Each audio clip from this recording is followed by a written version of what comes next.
Hello everyone, I hope आप सब लोग ठीक होंगे। मैं भी ठीक हूँ।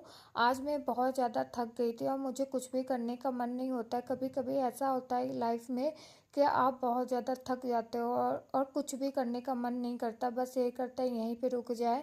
पर आपको हिम्मत करके आगे बढ़ना पड़ता है। तो मैंने आज आप लोगों के साथ अपना night skin care routine share कर रही हूँ। और इसके लिए मैंने सबसे पहले अप्लाई किया अपने फेस पे क्लिंजर, और ये सिटाफिल का था, उससे अपने फेस को क्लीन कर लिया। फिर मैं एवर यूथ का फेस वॉश लेके अपने फेस को वॉश कर लिया। अगर आपको मेरी वीडियो पसंद आती है तो सब्सक्राइब कर लिया कीजिए, बेल आइकन भी दबा दिया कीजिए। और फिर मैं अपने फेस पे अप्लाई कर रही हूँ और लैक्मे का फेस सीरम, ये नाइट फेस सीरम है। फिर मैं अप्लाई करूँगी एलोवेरा और एलोवेरा जेल। ये मैं हमेशा अपने वीडियो में आपको दिखाती रहती हूँ, मैं हमेशा इसी का यूज करती हूँ। अगर वीडियो पसंद आए तो लाइक सब्सक्राइब।